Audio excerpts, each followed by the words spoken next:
কেৰাহীতে ঘৰতে বনাই লওঁ আহক বেকাৰীৰ দৰে মচমচীয়া বিস্কুট। দেখিছে নহয় কিমান ধুনীয়া হৈছে।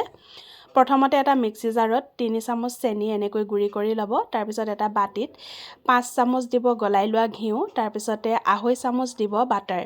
তাৰপিছতে খুন্দি লোৱা চেনিখিনি দি এই পৰ্যায়লৈকে আপোনালোকে মিলাই থাকিব। দেখিছেই নহয়।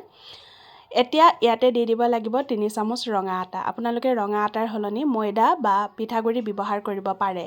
তাৰপিছতে 2 চামুচ দিয়াৰ পিছত মই আৰু 1 চামুচ দি দিছোঁ। তাৰপিছত অকণমান বেকিং পাউডাৰ দি আৰু এবাৰ চামুচখনেৰে ধুনীয়াকৈ লৰাই ল'ম। লৰাই পেলাই হাতেৰে একেবাৰে পাতল কোমল হেঁচা এটা দি পেলাই মঠি ল'ম।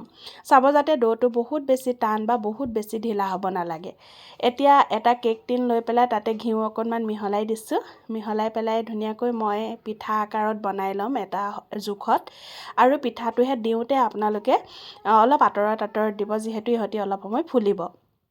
যদি এই পৰ্যায়লৈকে ভিডিঅ'টি চাই আছে, যদি ভাল লাগিছে, ঘৰতে বিস্কুট বনাব বিচাৰিছে, তেতিয়াহ'লে ভিডিঅ'টি শ্বেয়াৰ কৰি থৈ দিব।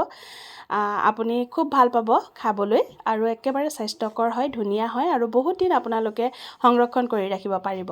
চামুচখনেৰে দুটামান আগ দি তাতে মই গুড়ি কৰি লোৱা কাজু দি দিছিলোঁ। তাৰপিছতে দুটামান বেছি হোৱাৰ কাৰণে ইডলি ষ্টেণ্ডডালত এনেকৈ বুদ্ধি এটা কৰি দি দিলোঁ। প্ৰায় 15 মিনিটমানৰ পিছত মোৰ বিস্কুট ৰেডি হৈ গ'ল। শব্দটো শুনকচোন। আৰু ইমানেই আছিলে, আজিলৈ আহোঁ, বাই।